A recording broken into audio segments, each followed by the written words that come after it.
ఈరోజు వార్తలు చూద్దాం రండి. ఫిబ్రవరి 26న ఉదయపూర్లో రష్మిక మందన, విజయ్ దేవరకొండ వివాహం జరగనుండగా ఫోన్లకు అనుమతి లేని కఠినమైన నిబంధనలు ఉన్నట్టు సమాచారం. గత 19 రోజుల్లో వెండి ధర ఏకంగా 1,50,000 తగ్గగా బంగారం ధర కూడా 23,500 వరకు క్షీణించి వినియోగదారులకు ఊరటనిచ్చింది.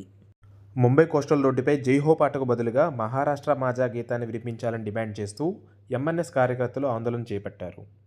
ఏప్రిల్ 1 నుండి అమలులోకి రానున్న కొత్త ఆదాయపు పన్ను చట్టం ప్రకారం ఫామ్ 16 మరియు 26AS పేర్లు మారనున్నాయి.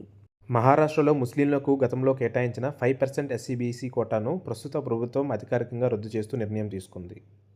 హవాయిలోని కిలౌయా అగ్నిపర్వతం మరోసారి బద్దలై సుమారు 1,300 అడుగుల ఎత్తుకు లావాను చిమ్ముతూ ఆకాశాన్ని ఎర్రగా మార్చేసింది.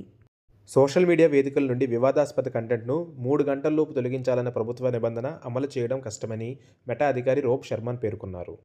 అస్సాంలోని జగీరోడ్లో ఏర్పాటు చేయనున్న సెమీ కండక్టర్ ప్లాంట్ కోసం టాటా ఎలక్ట్రానిక్స్ ఫిబ్రవరి 21, 22 తేదీల్లో రిక్రూట్మెంట్ డ్రైవ్ నిర్వహిస్తోంది. కంపెనీ ఉన్నతాధికారులు సీఓఓ, సీఎఫ్ఓ, సీఎల్ఓ మూకుమ్మడిగా రాజీనామా చేయడంతో జెమినీ షేర్ల విలువ ఒకే రోజు 15% కుప్పకూలింది.